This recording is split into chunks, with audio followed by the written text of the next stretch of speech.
Voilà. Et donc, on voit ça dans la vie de tout le monde. Hein. Voilà. Et, par exemple, dans la vie de Marie, hein, on va fêter le 15 août, ben Marie, sa vie, on ne peut pas dire qu'elle se soit passée comme elle avait prévu. Hein. Elle avait prévu de se marier avec Joseph, elle avait prévu de donner naissance à Jésus, sûrement chez elle, puis c'est dans une crèche, hein, puis ainsi de suite, quoi. Hein. Voilà.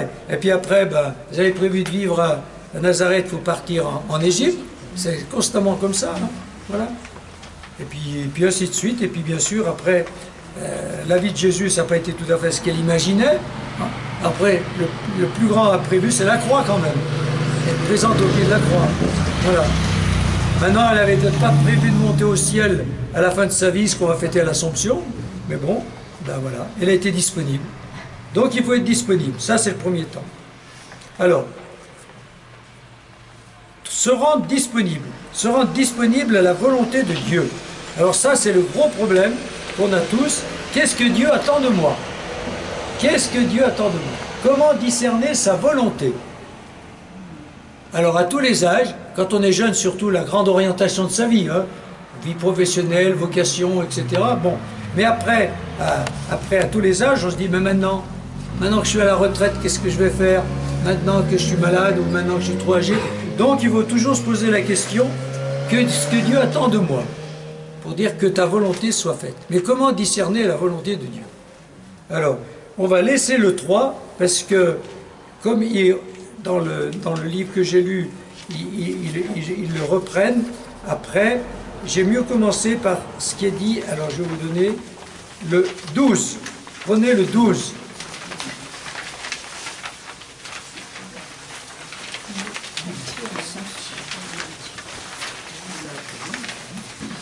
Voilà, parce que c'est ce que j'ai dit tout à l'heure, et c'est le grand signe de la volonté de Dieu, c'est ce qu'on ressent.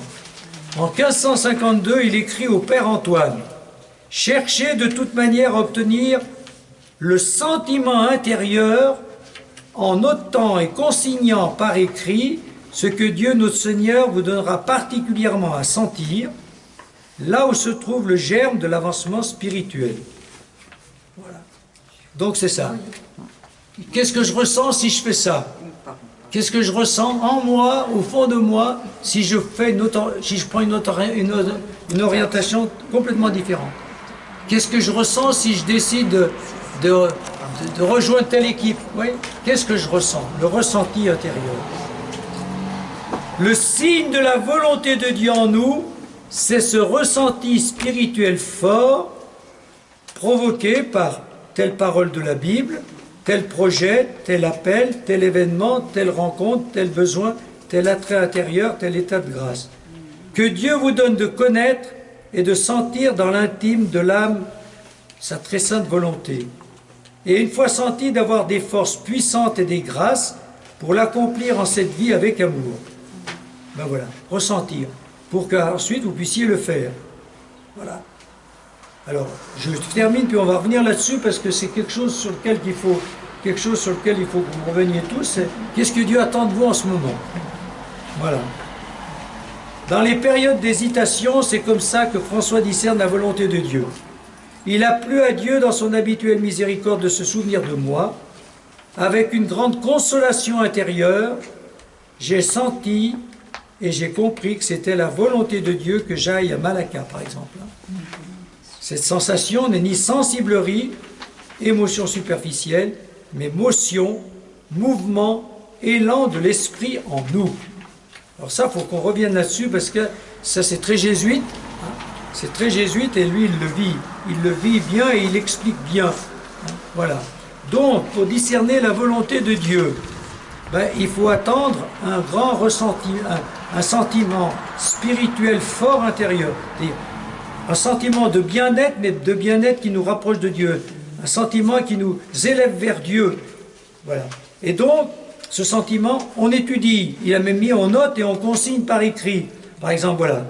Telle parole de la Bible. Oh, ça ne me dit rien, ça ne me touche pas. Tiens, il y en a une qui me... Voilà. Hein, voilà. Lui, on va voir ça. La parole qu'il a plus, c'est avance au large. On va revenir là-dessus parce que c'est ça. Ensuite, tel projet. Alors le projet, ben, c'est par exemple justement, ben, voilà, ils veulent aller à Jérusalem. Mais bon, après il y a les circonstances, hein, changement de direction. Donc, mais au départ, c'est ce ressenti qui les met en route. Après tel événement, ben, les événements c'est justement, ben, ça marche ou ça marche pas. Et puis il y a le pape qui va leur dire non, non, c'est ce que j'attends de vous. Donc voilà, ou telle rencontre, tel besoin, voilà. Parce qu'il y a aussi des besoins. Quand il y a des besoins auxquels il faut répondre, eh ben, il y a plein de besoins qui nous sont présentés. Hein. Voilà. Eh ben, quel besoin vraiment me donne ce ressenti intérieur? Voilà. Tel attrait intérieur ou tel état de grâce, c'est-à-dire des moments où, je ne sais pas pourquoi, je sens que Dieu est là et ben, ce sentiment d'état de grâce me fait choisir, me pousse à aller vers telle direction. Voilà. Alors, sur ce point-là, parce que c'est quand même, je veux quand même redire ça, donc ce ressenti, parfois, et ça c'est le mot jésuite, on l'appelle, ou les jésuites l'appellent consolation. Consolation intérieure ou désolation. Ressenti positif ou ressenti négatif. Les consolations intérieures. Alors, j'avais mis cette question, est-ce notre pratique pour discerner la volonté de Dieu? Est-ce que ça vous dit quelque chose? Est-ce que c'est comme ça que vous vous faites? C'est-à-dire, vous faites confiance au ressenti intérieur ou, pour vous, est-ce qu'il y a d'autres critères de la volonté de Dieu et que c'est peut-être, le ressenti, c'est peut-être trop subjectif? Voilà, qu'est-ce que vous en pensez? Ça peut être aussi quelquefois un témoignage auquel on ne s'attend pas et qui est un témoignage de foi qui nous touche profondément. Voilà, par exemple, quand il y a un témoignage qui nous touche, oui, mais ça nous provoque, mais ça nous éclaire, et ça nous incite à aller dans tel sens de ce que là. Ouais, par exemple, oui. Et peut-être aller plus loin dans la démarche qu'on a par rapport à la religion, en fait. Ah oui, mais c'est ça, ça peut être ça aussi, oui, ça peut être le déclic peut se produire par un témoignage. Voilà. On pourrait employer. Est-ce que vous auriez d'autres mots que vous aimez? Par exemple, déclic, il y a le mot déclic. Il y a eu un déclic, une parole, un déclic. Ouais. Ah, il y a un déclic. Voilà, ressenti, consolation. Est-ce que vous avez d'autres mots qui correspondent mieux à ce que vous... Motion, un élan intérieur. Ouais. Ouais, motion. Moi, je penserais à nécessité aussi, une nécessité intérieure. Ah oui, on peut dire ça aussi. Je sens que je dois faire ça. Oui. C'est nécessaire de le faire. Sinon, je ne serai pas moi-même. Voilà. Voilà, ben c'est bien, continuez comme ça vous éclaire. Hein. Nécessité, motion, élan. Un élan aussi, on peut dire. Hein. Voilà. François de Sales dit plutôt l'élan du cœur. Lui. La dévotion, l'élan du cœur. L'élan du cœur, l'élan. Le cœur, intérieurement, il y a un élan vers ça. Au contraire, si je fais ça, non, ça me... j'ai pas envie, il n'y a pas d'élan, ça me... Voilà. Ça, c'est des bons signes. Ça, retenez bien ça, parce que ça, c'est capital. Qu'est-ce que vous avez d'autres idées? Moi, je dis aussi une force qui me pousse, on ne sait pas pourquoi. Une force qui me pousse à faire ce que j'ai pas envie de faire. Ou une force qui me pousse à faire. Ouais, donc c'est un peu différent parce que le ressenti, oui, bah, si, quand c'est une force qui te pousse, une nécessité, c'est un peu la même chose. Une force qui pousse et qui fait que je me sens bien et que si je n'obéis pas à cette force, je me sens moins bien. Voilà. C'est bon? Oui. Ça c'est capital. Voilà. Alors, c'est bon comme ça? Et là on va compléter en revenant aux 3. Se rendre disponible, parce que là, alors,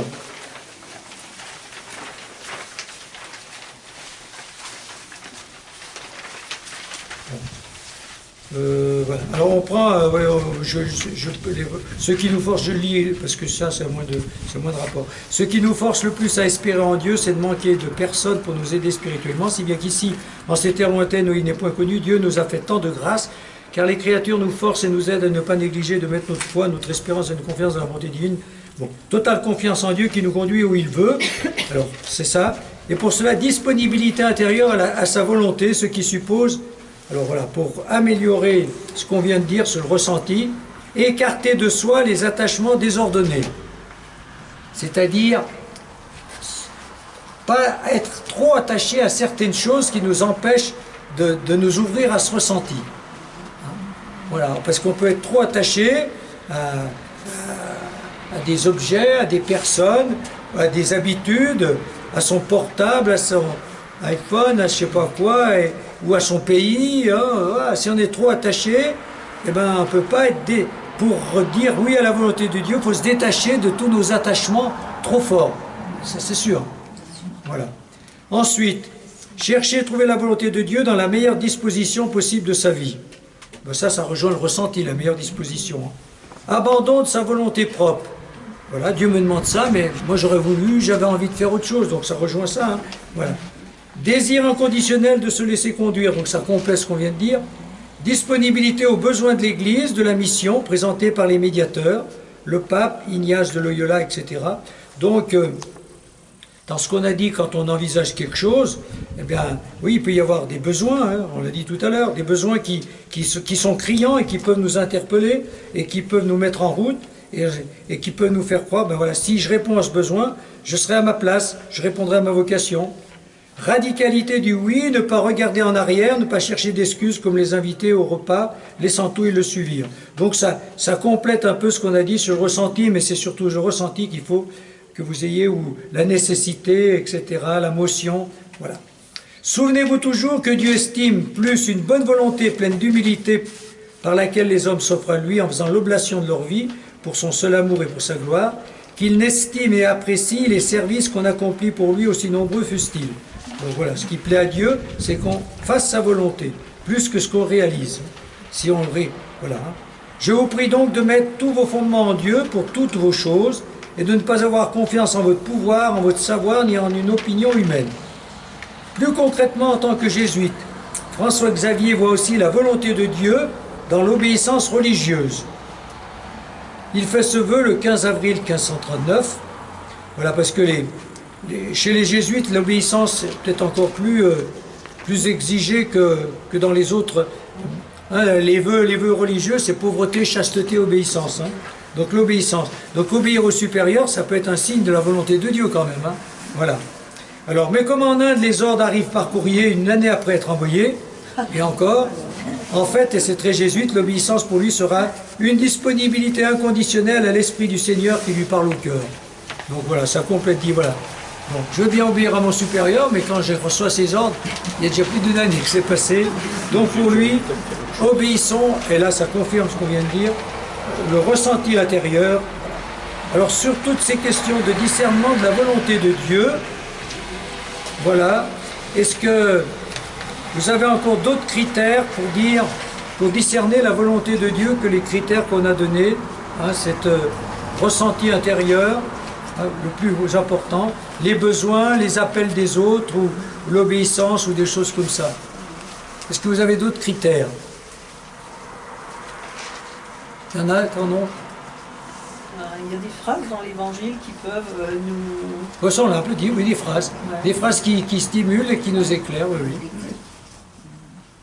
Et parfois, je trouve le ressenti, c'est très beau, mais par exemple, il y a avec la providence, parfois on se trouve dans des situations, enfin ça me parle, où on ressent qu'il faut faire cette chose. Oui. Il y a quelque chose qui nous amène vers ça. Mais après, il y a la raison aussi qui vient parfois, ou le caractère, ou le côté un peu psychologique, bien sûr. Voilà, et qui nous fait dire ah ben non, non, mais moi je ne vais pas. Bien sûr, c'est ça le problème. Et après, avec le recul, on se dit ah ben. On recule, bien sûr. Ou les autres qui peuvent dire tu ne vas pas faire ça, tu ne vas pas partir en mission, tu ne vas pas entrer dans un séminaire où tu ne vas pas donner tes biens ou t'engager dans... Oui, il peut y avoir les freins, tout plein de freins. Et même des obstacles, oui, bien sûr. Et c'est là que le ressenti est bon, parce qu'on se dit, mais oui, finalement, peut-être qu'il faut accepter de suivre. Quand on sent qu'il y a la présence qui est là... Eh bien, c'est ça. Normalement, c'est ça. Ça doit... Voilà. Un peu tous ces freins.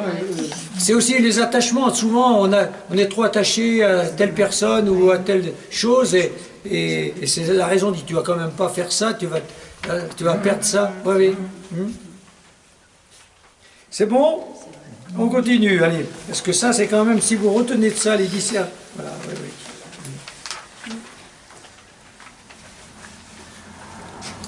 Alors apprenez à dire chaque jour que ta volonté soit faite à partir de ces critères, qui vous met en route vers quelque chose qui vous épanouit de l'intérieur, le bon ressenti spirituel. Au service de tous, sa stratégie missionnaire. Alors quelle est un missionnaire doit avoir une certaine stratégie quand même, hein? Qu'est-ce qu'il veut faire pour évangéliser? Je vous prie de vous comporter avec beaucoup d'amour envers votre entourage. Je veux dire envers les notables et ensuite envers le peuple entier. Si le peuple vous aime et se trouve bien en votre présence, vous accomplirez un grand service pour Dieu.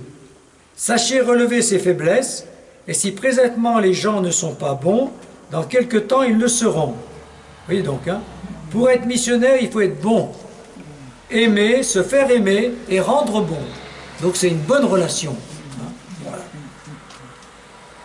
Et puis, la bonté et l'amour sont les vrais plans missionnaires. Ensuite, pour être influent, il faut toucher d'abord les gens influents, les notables, qui entraîneront les gens à leur suite. Mais aujourd'hui, c'est plus valable. C'était vrai autrefois. Hein, beaucoup de missionnaires, on va convertir le roi, convertir Clovis, et puis après, tout le monde va suivre. Mais ça ne marche plus, ça. Hein. Oui, mais ça, c'était encore à cette époque, c'était bon. Si on ne convertit pas les notables et les gens influents, ben le peuple va avoir du mal à suivre. Alors que maintenant, on prend ses distances par rapport au... Voilà. Enfin, voilà sa stratégie. Mais bon, que ce soit le peuple ou que ce soit les notables, c'est la bonté, c'est l'amour, c'est la relation. Voilà. Ça va comme ça. Et puis dans le peuple, évidemment, toucher les plus faibles, les souffrants, les malades, les lépreux, les hôpitaux, etc. Voilà. Alors, question, je la mets là parce qu'elle est importante. Quel est votre champ missionnaire? Bon, chacun se pose cette question. Quel est mon champ missionnaire prioritaire? La famille, les relations, telle association, la paroisse ou telle responsabilité? Voilà, que chacun se pose la question. Quel est mon champ missionnaire prioritaire? Et puis, quelle est ma stratégie missionnaire? Amitié, bonté, patience, souplesse, ça rejoint les mots de tout à l'heure, partage de vie et des valeurs, attente d'être questionné, invitation à des temps de foi, confiance en Dieu. Est-ce que vous comprenez ce que j'ai voulu dire? Ça, c'est moi qui rajoute. D'abord, quel est votre champ missionnaire? C'est votre vie.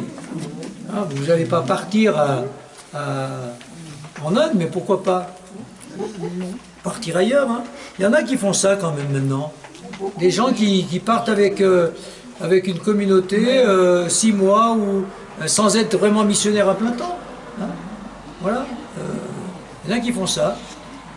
Comme au Cambodge, voilà, avec Bernard Duprat, il y en a qui vont là comme moi déjà. Oui, enfin bon, ça peut être ça comme ça. Bon, pour vous, c'est pas le cas. Hein. Il n'y en a pas qui ont un champ missionnaire lointain. Bon, c'est là votre vie. Donc, voilà. Mais ça peut être telle association, hein, missionnaire au secours catholique, par exemple. Parce que vous rencontrez plein de gens et suivant, là, il y a des fois dans Saint-Vincent-de-Paul, ou je sais pas, voilà. Ou avec une responsabilité, ceux qui ont une grande responsabilité, ben, qu'elle soit sociale, par exemple un maire ou qui est chrétien, ben, son champ missionnaire, c'est sa responsabilité, quoi. Hein. Voilà. Voilà. Voilà. Et alors, là, plutôt la stratégie. Alors, c'est là qu'il faut que vous me répondiez. Quelle est votre stratégie missionnaire? C'est-à-dire, comment être vraiment bon, comment être missionnaire? Parce que Jésus nous envoie tous. Hein, il a envoyé ses disciples 2 par 2, et puis allez enseigner toutes les nations. Donc, ben, certains comprennent cet envoi jusqu'à la mission lointaine comme François Xavier. Nous, c'est pas notre cas. Alors, quelle est votre stratégie missionnaire? Voilà. Alors, est-ce que c'est brandir le drapeau? Est-ce que c'est faire de l'évangélisation de rue? On en a déjà parlé une autre fois, mais comme à Aix-les-Bains, il y a eu ça la semaine dernière avec le groupe Annuncio.